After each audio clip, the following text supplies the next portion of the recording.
Started on a Tuesday. Nothing dramatic, no lightning in the sky or eerie music playing in the background. Just a quiet Tuesday afternoon.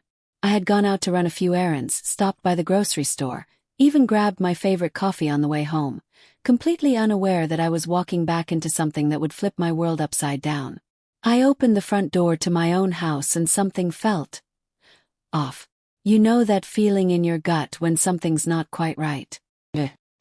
First, I thought maybe I was being paranoid. The air felt different, like someone had opened every window and tried to scrub out a scent. There were shoes by the front door that didn't belong to me. A scarf thrown over the back of the couch I'd never seen before. I remember saying out loud, "Hello," half joking like maybe someone had wandered into the wrong house. But my son walked around the corner like everything was normal. He smiled and said, "Oh hey, you're back," like I was the one visiting. That's when I noticed behind him, through the hallway, the guest room door was closed. Now listen, I'm not someone who jumps to conclusions. I believe in grace, in family, in letting people grow. But what came next? It wasn't just surprising. It was a betrayal. My son, my own son, looked me in the eye and told me he and his wife were going to stay in my bedroom for a while because it had more space, and in his words, "You're not using it that much anyway." I actually laughed at first. Thought it was a joke. Had to be, right? It wasn't. I walked to my bedroom and found the door shut, locked from the inside.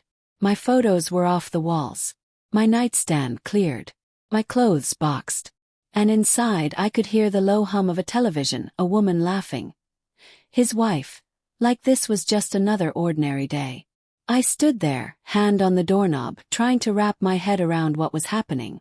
You give your children everything, your time, your love, your energy. You help them through every scraped knee, every failed class, every heartbreak. And you do it gladly because you love them more than life itself.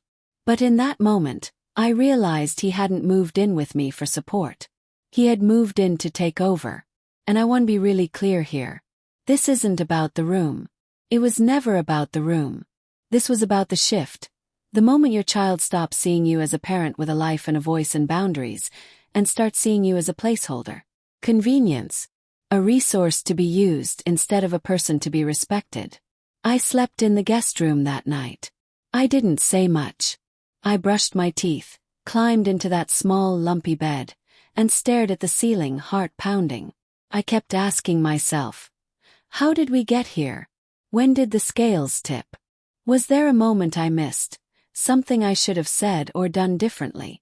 But the truth is, this wasn't about missed signs. This was about me allowing patterns to grow because I didn't want to be the bad guy. I didn't want to upset him. I didn't want to make waves. And that's what we do, isn't it? Especially as women. We accommodate. We downplay. We let things slide. We make space even when it's uncomfortable, even when it chips away at our dignity. Because we love. 'Cause we want peace. But here's the thing no one tells you. Peace bought by self-abandonment isn't peace. It's silence. And silence is where resentment lives. I could have stayed quiet. I could have waited it out, hoped he'd come to his senses. But let me tell you something. When someone shows you they're willing to erase you from your own story, it's your job to pick up the pen and write a new one. That night in the guest room. That was the first night I stopped being afraid of what would happen if I said, "No more." That was the first night I started listening to that small, powerful voice inside me that said, "You deserve better than this." So I lay there in that uncomfortable bed, in the room that should have been for guests, and I made a decision. A real decision. Not the kind you think about and shelve for later. The kind that snaps into place like a lock turning. I didn't know what the next step looked like yet, but I knew I wasn't going to live like this anymore. And that's where everything changed. Here's the thing people don't like to talk about, especially when it comes to family. We don't want to admit it when the people we love, the ones we've sacrificed for, raised, protected, stood up for, start treating us like we owe them something. It's an ugly feeling. It makes you question everything. And it's really hard to talk about because it makes you sound bitter or ungrateful or like you're airing dirty laundry. But I've learned that staying silent about it doesn't make the truth any less true. What happened in that house wasn't just a fluke or a miscommunication. It was a moment years in the making. When my son moved his wife into my bedroom and told me, didn't ask, told me, that I could stay in the guest room, what he was really saying was, "Your needs don't matter anymore." And that didn't come out of nowhere. That came from a slow erosion of boundaries, from years of me saying yes when I should have said no, from putting his comfort ahead of my own because I thought that's what good mothers do. But there's a line between love and enabling. There's a difference between being supportive and being a doormat. And I know I'm not the only one who's felt that shift in a relationship. When the love you gave starts getting taken for granted, expected, assumed. That's not love. That's entitlement. I raised my son to be strong, confident, self-sufficient. And I was proud of the man he was becoming, or thought he was. But strength without empathy. Confidence without humility. That's not character. That's ego. Somewhere along the line, he stopped seeing me as the woman who gave him everything, and started seeing me as someone he could manage, manipulate, work around. And when that happened, respect went out the window. Now let's talk about respect for a minute because that word gets thrown around a lot.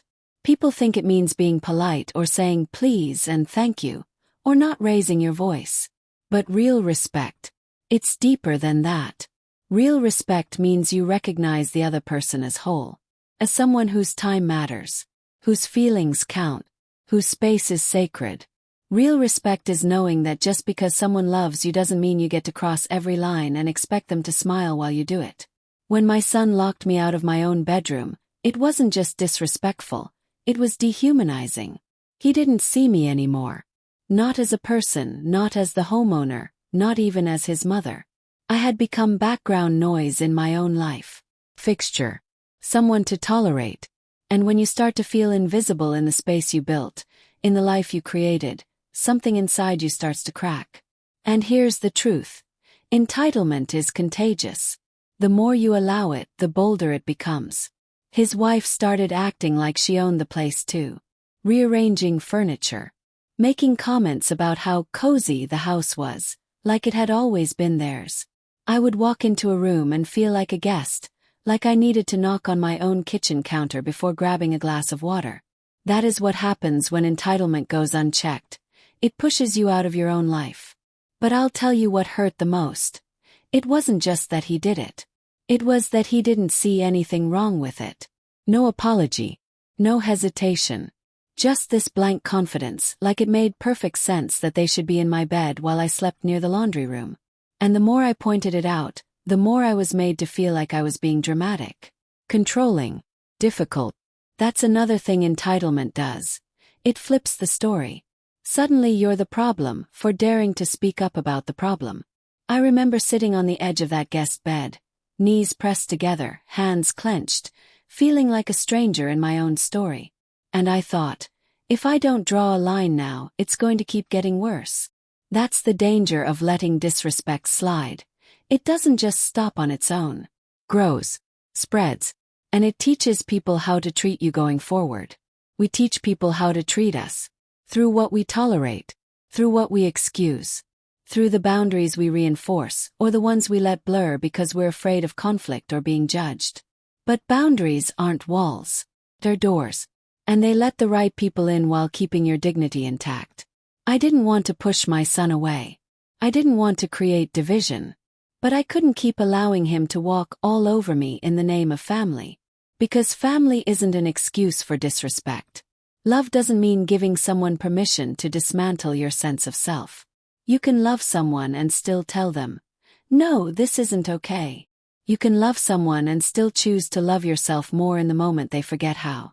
And that's exactly what I do. I've always believed in generosity. I believe in opening your home, offering help when someone's down, being the kind of person who shows up, especially for your family. That's how I was raised. That's how I raised my son. You don't keep score. You give because it's the right thing to do. So when my son and his wife said they needed a place to stay for a little while, there was no hesitation. I told them, of course. This is your home too. But what I didn't realize then, and what I know now, is that when you give without clear boundaries, especially to people who have started seeing your kindness as currency, you're not just giving. You're handing over control. My home wasn't just a building. It was my sanctuary. I'd paid that mortgage with late nights and early mornings. I'd decorated every room, scrubbed the baseboards, patched the holes in the walls myself.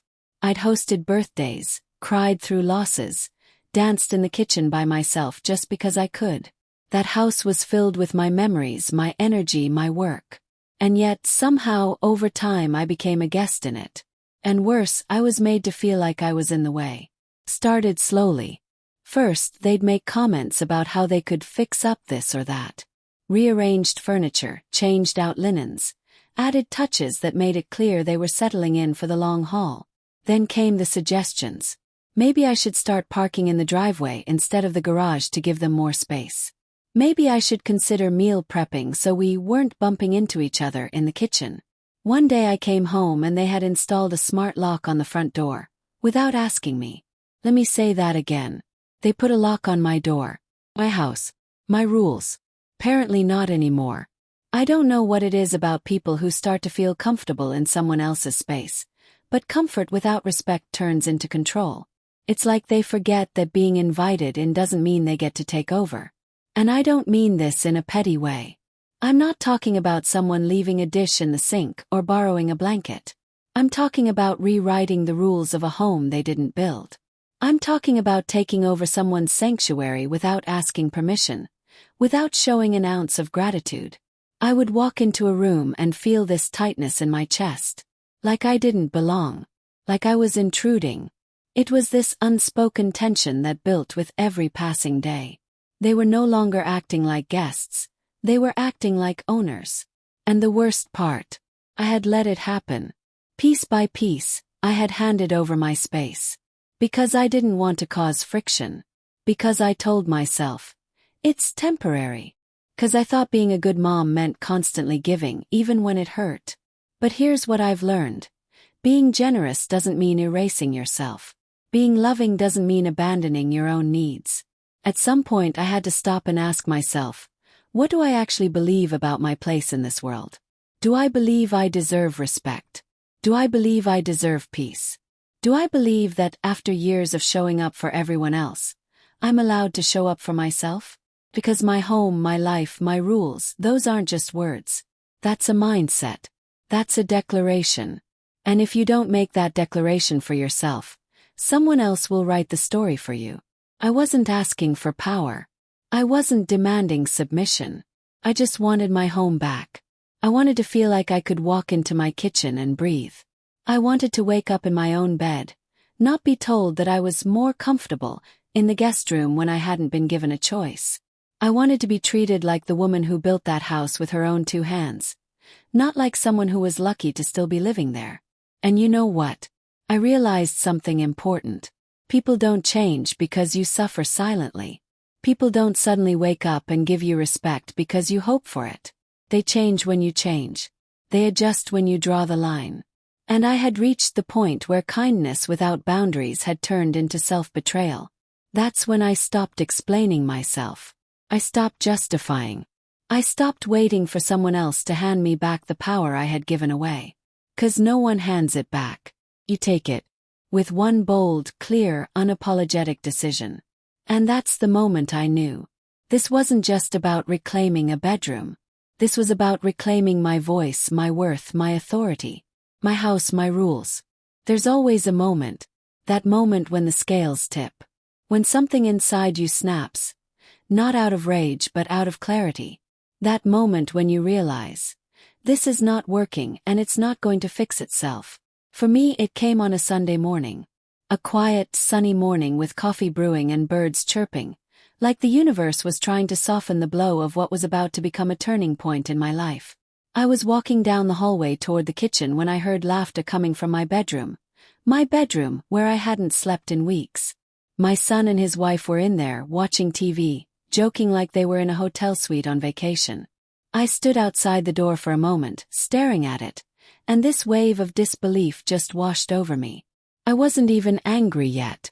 I was stunned. And then I did something I hadn't done in a long time. I knocked on my own bedroom door. And the silence that followed that knock was deafening. I waited a second, then heard a shuffle, and finally the door opened just a crack. His wife peeked through like I was room service. "Oh hey," she said casually. No shame, no embarrassment, just an expression that said, "What do you want?" I don't even remember exactly what I said. Something about needing to get something from my dresser. But I remember how I felt. Unwelcome. Like I was interrupting. I walked in, grabbed the sweater I'd come for, and as I turned to leave, I saw it. My wedding photo. The one that had sat on my nightstand for decades. Replaced with a framed picture of the two of them, smiling at a beach I'd never been to. That was it.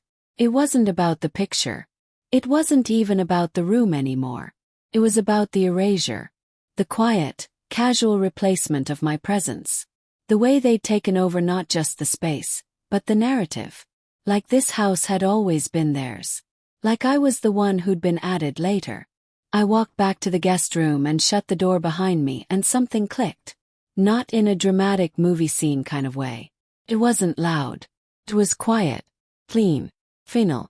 I sat on the edge of that bed, folded sweater still in my hands, and I knew I was done. There are moments in life where you stop waiting for someone to see your pain. Stop waiting for them to apologize, to explain, to suddenly wake up and realize they crossed a line. That morning I stopped waiting. I realized I'd been waiting for them to hand me back control, when the truth is, I never should have handed it over in the first place. And I want to be clear about something. This wasn't about punishment. I didn't make my next decision to get back at anyone. I made it to get back to myself. To the woman who had worked too damn hard to be reduced to an afterthought in her own home.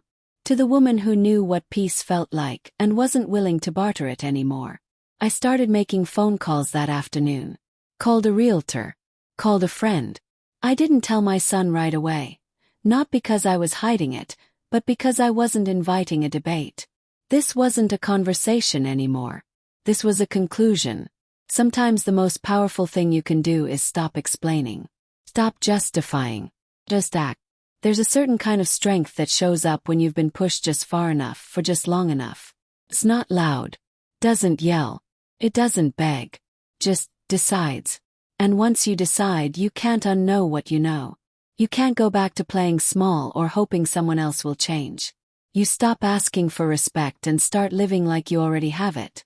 I'd spent months feeling like I was losing pieces of myself. First my room, then my space, then my voice. But here's the thing about losing yourself. Once you start the process of reclaiming who you are, you come back stronger, clearer, less tolerant of nonsense. I wasn't angry anymore. I was awake. The breaking point didn't break me. It broke the illusion that I needed to wait for someone else to do right by me before I did right by myself. And that, right there, that was the most liberating moment of all. There's something nobody tells you about taking your life back. You imagine it's going to feel like fireworks or revenge or some kind of triumphant moment where you throw open the door and everybody claps. But it doesn't feel like that. Not at first. First, it feels terrifying. Feels lonely. Feels like standing on the edge of a cliff and realizing that, for the first time in a long time, you're not waiting on anyone else to pull you back. You're jumping. That's exactly how I felt the day I handed the keys to the realtor and said, "List it." Just 2 words. And my voice didn't shake, but my hands did. I had lived in that house for over 20 years.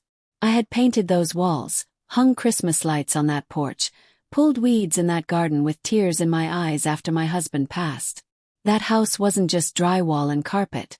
It was layered with seasons of my life.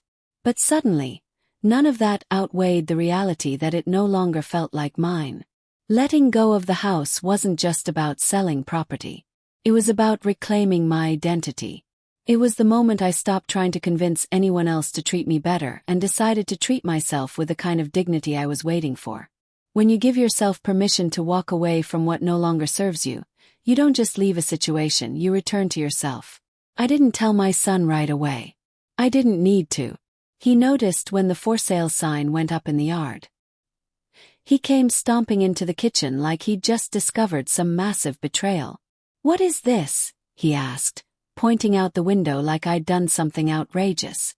"It's my house," I said calmly. And I've decided it's time to move on." You could see the confusion on his face. It hadn't occurred to him that I had power in this story, that I still had agency. For months, I had been so quiet, so accommodating, that he assumed I had disappeared beneath the surface. But I hadn't disappeared. I'd just been getting clear. And here's the wild part. After that initial confrontation, he backed off. No begging, no apologizing, no grand gestures to make things right. And that's how I knew I'd made the right choice. Because people who are used to taking from you without giving anything back, they don't fight to stay when you stop allowing it. They move on to the next opportunity. And that might sting at first. But it's also the most freeing realization you'll ever have. I had a friend ask me, "Don't you feel like you're losing everything?" And I said, "No. I feel like I'm finally gaining myself." I had spent so long holding on to that house, that dynamic, that old version of motherhood that said, "Just keep giving even when it hurts." But I wasn't a bad mother for saying enough. I was a better one. Because I was showing my son something he clearly hadn't learned yet. What self-respect looks like. Selling the house wasn't about spite. It was about space. Space for something new. Space for healing. Space to breathe without tension soaking into every wall. The morning I packed the last box, I walked into every single room and said goodbye. Not out loud, not dramatically, just quietly. "Thank you. Thank you for what you gave me. And now I'm done." And when I walked out that front door for the last time, I didn't look back. I didn't have a detailed plan. I didn't know exactly where I'd go next or what the next version of my life would look like. But I wasn't afraid. Because I had done the scariest part already. I had told the truth. First to myself. Then to everyone else. And that truth. It was this. I will no longer make myself small just to keep the peace. I will no longer shrink inside of spaces I built just because someone else wants to expand into them. I will no longer call it family, when what I really mean is emotional hostage situation. I am allowed to leave. I am allowed to change the locks. I am allowed to choose myself, even if nobody claps. Because the moment you reclaim your space, your physical space, your mental space, your emotional space, is the moment you start to come alive again. You start to remember who you are, not just who you've been for everyone else. And that feeling, that quiet power, it doesn't need applause. It doesn't need permission. Just needs you to honor it. And that's exactly what I did. The funny thing about reclaiming your life is that it doesn't come with a parade. Nobody shows up with a trophy or a medal for doing the hard thing. You make the decision, you take the leap, and then, for a while, it's just you. Your new space. Your quiet mornings. Your thoughts. And that silence can be louder than anything you've ever heard. But here's what I've learned. That silence is where you finally hear yourself again. After I sold the house, I moved into a small rental just outside of town. Nothing fancy. No big yard. No master suite. Just enough space for me, my dog, and peace. And let me tell you, that peace felt like luxury. I'd walk into my new living room, hear the stillness, and almost cry.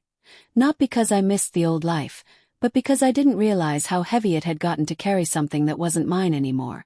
There was no more tiptoeing around people who treated me like I was in the way.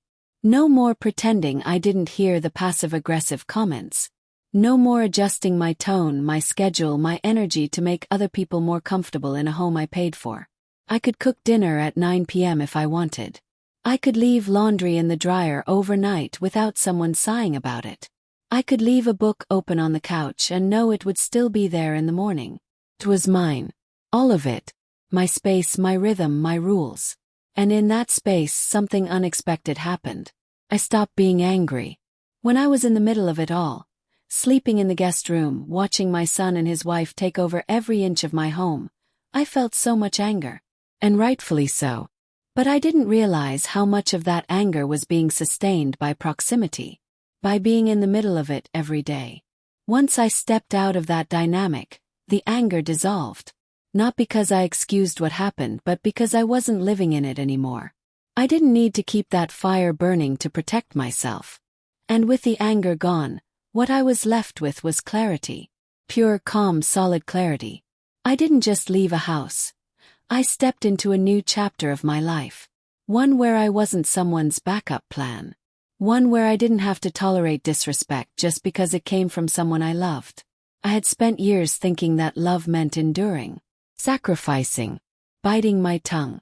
But love without respect isn't love. It's imbalance. And I was done living off balance. Let me tell you something that took me way too long to learn. Peace isn't passive. It's powerful. Choosing peace means you're choosing to stop fighting battles that were never yours to begin with. It means you're done begging people to do the bare minimum. You're done explaining over and over why something hurt. You're done holding the weight of a dynamic that only works when you bend.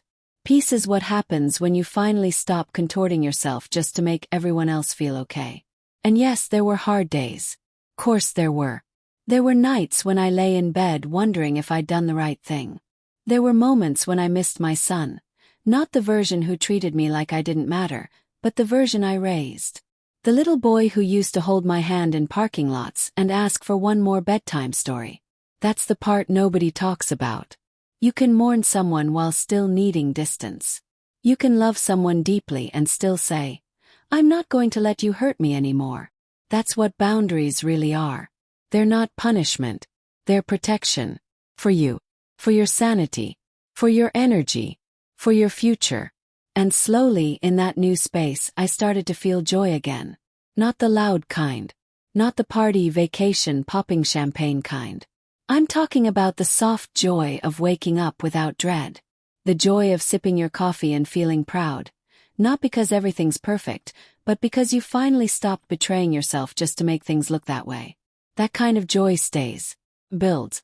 It roots itself in your life and says, I'm not going anywhere this time. So when people ask me if I regret it, if I regret selling the house, drawing the line, cutting that dynamic off, I tell them no. Because what I gained is so much more valuable than what I let go of. Got myself back. And once you get yourself back, everything else gets clearer. You start trusting your gut again. You stop over-explaining. You say no without guilt. You start living in alignment with who you really are, not the version of you that's been edited down to fit into someone else's comfort zone. And you realize, maybe for the first time, that it's not your job to keep proving your worth to people who stop seeing it. It's your job to remember it.